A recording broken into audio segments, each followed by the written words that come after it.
Hey folks, this is Emily with American Resiliency. I want to talk with you about what's going on with the volunteer launch and introduce just a few of our leaders. We already have 15 leaders verified, committed, and getting ready to roll on the ground in states from coast to coast. We've got leaders in places with strong outlooks and leaders in places where they're building resilience against very dangerous projected conditions. We're also getting ground volunteers verified and committed. The response for this first wave of the ground launch has been really cool. Serious people, quality people, people ready to do the work on the ground. And me and the operations manager are getting ready to send out materials to our ground leaders to help them take stock of where they are now on resilience when considering food systems, water systems, community connections, and mental health. After our leaders work through these exercises, we'll be providing them with individualized support for their teams because every community is in a different place with these systems, and leaders are going to need to decide where they're going to put their resilience focus. I've been privileged to know some of our volunteers for years. The first leader I want to introduce is a role model. The work his community has done on the ground to build food systems and community connection, it really shows us what we can all aspire to. This leader is Lawrence in Sebastopol, California. I put this video together kind of fast. He didn't have time to film, but that's him there. And you can see that he is not alone, that the community of Sebastopol has come together in a big way. When he couldn't talk with me just this week, he was like, Emily, show him the documentation.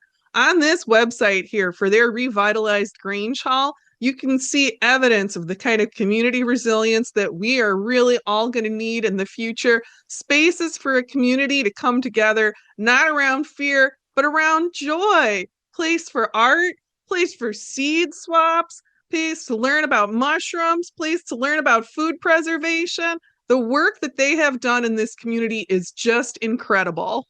Lawrence, I want to tell you, I was showing your community's website to people in my community on the ground here in Iowa, and we are a little bit jealous of your community's citrus exchange.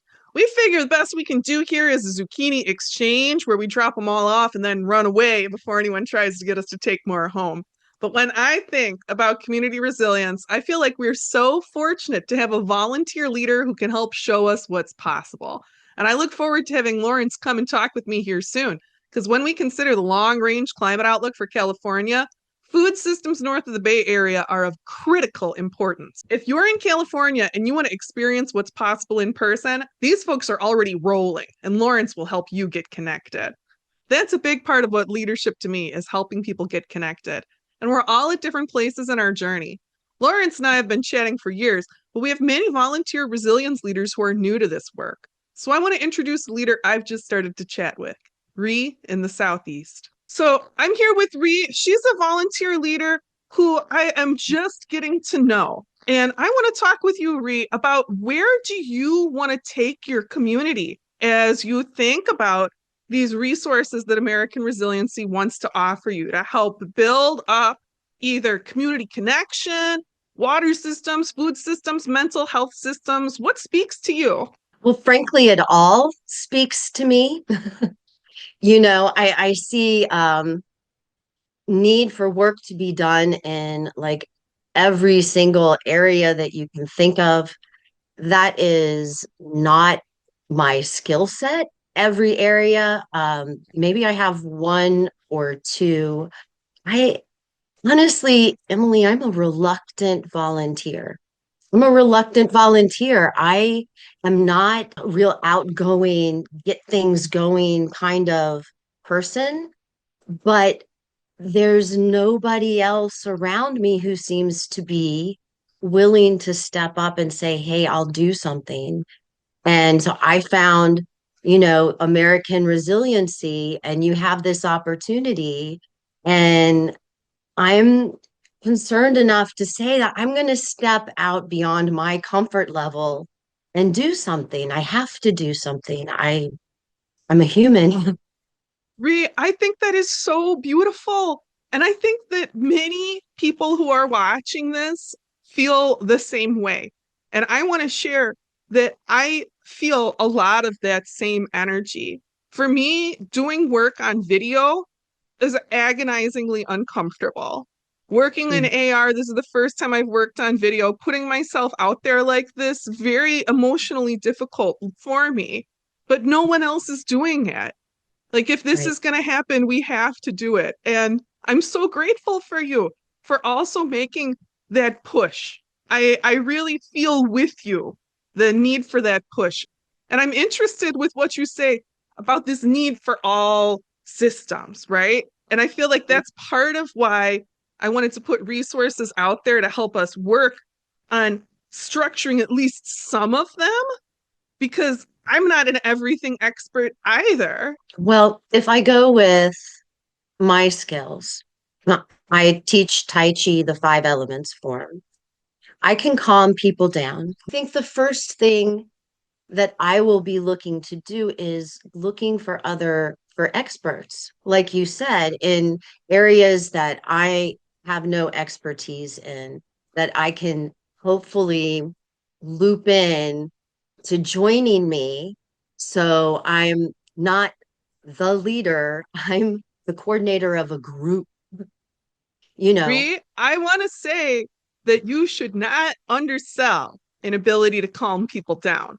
When we're talking about some of the most potentially emotional and identity threatening concepts out there, I think that playing to your strengths and getting yourself focused on connection, the way that you're focusing on connection, that's exactly the way that we need to lead on the ground. I really feel like I still strangely have a lot of growing up to do. And that would be one thing that I could grow up to do is to honor my own gifts and feel good about them. I feel like growing up, if we can manage to be fully alive into our fullness as elders, what a gift is that? If we're Right. alive, let's be alive on the goldfish model. Let's grow the whole time. What I think this time is actually calling us to do. You know, I had my dreams of what I was going to be when I grow up and what I was going to do and what my life is going to look like. And I get to teach Tai Chi, so I'm saying I've actually gotten to do that. But at the same time, I'm in this world in this time that's actually calling me to do something different than what I had planned out, or it's a different life than the daydream life that I had that I worked towards, you know. And I'm seeing that I'm being called to be other than what I think I am. And um, that's scary. But I think really that may be the thing that's great about humans. I'm still trying to find the great thing about humans. Maybe the great thing about humans is that we can change and we can step into that moment. Like maybe I can step in and be a leader. And I think the tools that you're going to give me are going to help me to do that. I tell you, I feel a lot of connection there. I feel like that's an emotional message that's powerful because we don't have to have all the answers. We don't have to be totally confident. We have to be in a place where we're willing to try, and then we'll help each other along the way. That's what you all have done for me. That is for sure. Let's talk about one more person here because I want to make it clear to everyone you don't need to be on camera to be an effective leader. Our next leader, I've had the privilege of knowing for some time through my work with AR. When this person volunteered to be a ground leader, we felt we could leverage our relationship to test some stuff out in their small town in upstate New York, another area with an important climate outlook when we think about food systems. In New York, there are strict laws around foraging. Thanks to this leader's work on the nutritional content of invasive plants, we are working with state officials to find ways to benefit people and the natural world by making it easier for people to legally harvest known invasives. We're going to talk off camera for a while about food systems and resilience, and while we chat, please enjoy some images of invasive plants with food potential in the Northeast. So I'm talking now with a volunteer leader in central New York. And like I've said before, it's not necessary to be visible to be part of this work that we're doing through AR. Mystery guest, thanks for joining us. Of course, happy to be here. So I have had the privilege of knowing you for some years, and I have always been inspired and I've learned so much from you based on your deep study of food systems. And so from our conversations, I know that one of your leadership focuses is food resilience. I'd love to hear more about your lens and your vision for that for your community. So my lens, what it generally is that our food systems, we've had a few different waves of sort of food culture that have swept through the world. The first and foremost is indigenous food systems, where people lived on land for very, very extensive periods of time without degrading the ecosystem.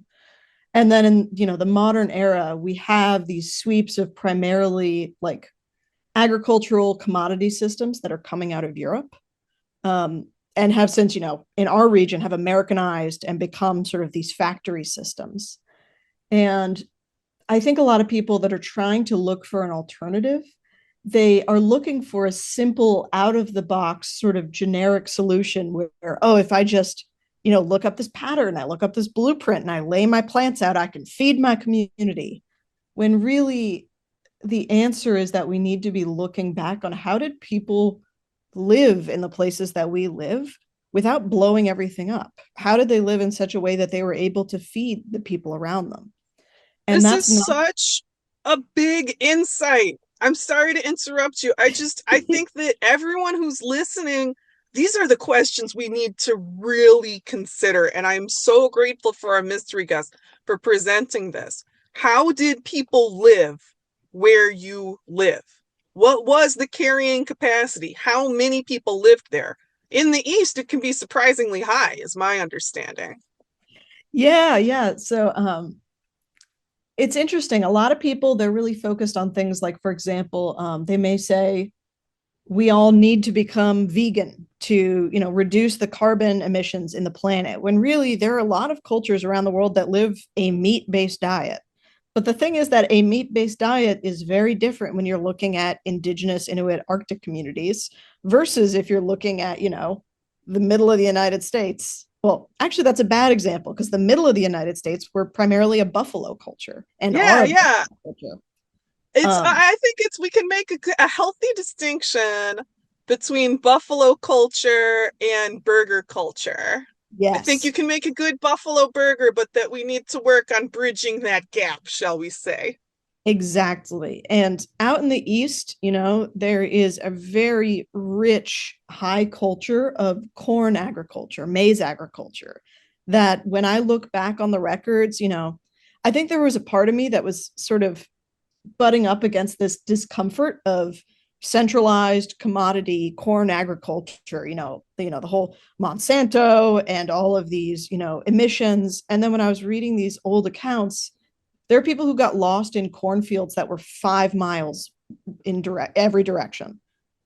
And so, like corn, this is a corn fed place. We are a corn people here.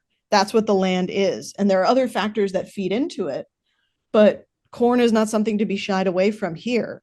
Versus, there are areas where in buffalo culture, corn was not a central part of the foodway there. Um, Where I but live, you'd grow corn, but it wouldn't be like the main event in the way that you're talking about. I think that the ways that communities related with corn across the Americas is really interesting.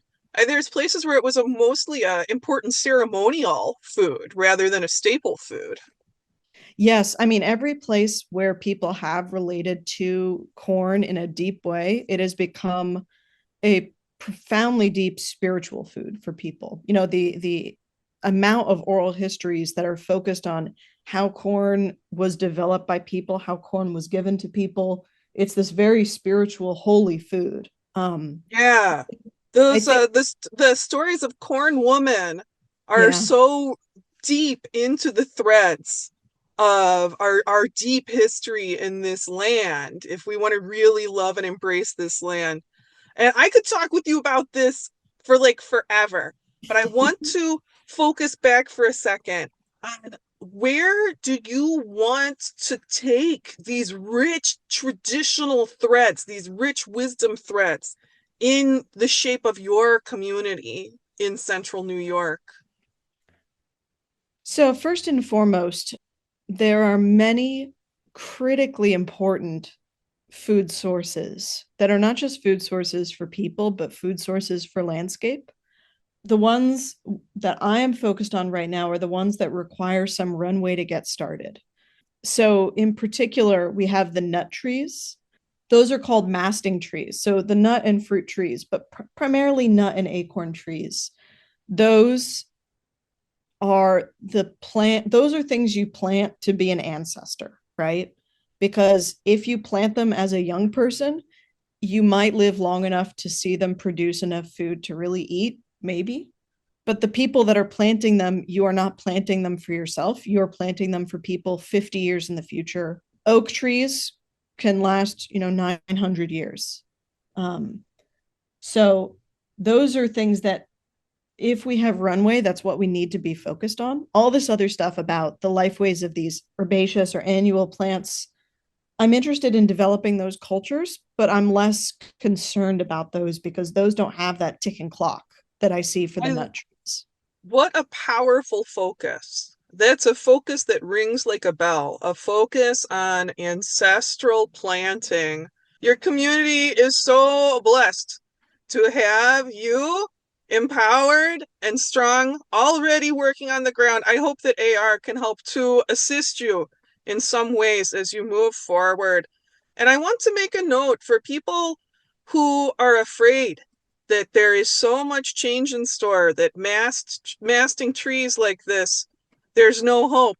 We have pretty good projection information from the U.S. Forest Service helping us to guide which trees will be highly resilient in the change projections. This is a situation where we don't know exactly what will happen, but we have some tools in our hands to make decisions to help us be good ancestors. And this fusion of traditional wisdom and knowledge and the science is something that I think speaks powerfully to so many of us here. So thank you very much for bringing in these critical points. To all the resilience leaders out there, I'm so excited to get to know you and see how you cultivate resilience in your communities. And I think all of us connected with AR look forward to hearing your stories from the ground. No matter where you are, no matter what your outlook is, no matter if you're decades into your community building journey or you're just getting started, cultivating resilience matters. I hope these stories inspire you to think of what you can do. It's time to do the work. Let's get ready. Folks, thanks for watching. I always appreciate your spending some time with me. And I want to say a special thank you to the AR community because you all are the people who are holding me up. When I need help, when I've got questions, when I need an expert on just about any topic, this community is where I reach in. And I want to thank the community for supporting me so I can do this work. AR doesn't run on grant money and I don't have some secret trust fund. AR runs on your donations. That makes us unique. And the way things are today, it makes us strong. I have many friends and colleagues who work in government or academic jobs, and they're all scared if they'll be able to continue their work. When I wake up, I'm grateful for you all every morning. Thanks to this community, every month AR is a little bit stronger. We're strong in the way a people can be when they come together, and you all are a force. The AR community is the force that is holding up a new way of talking about climate, a way that drives action, and a way that brings people together. I'll be bringing you more stories, resources, and evidence from the ground launch soon. We are responding to the changes we are seeing and feeling on the ground. This is an important moment to protect what we've got. Thank you for being here with me. I'll look forward to talking with you again soon.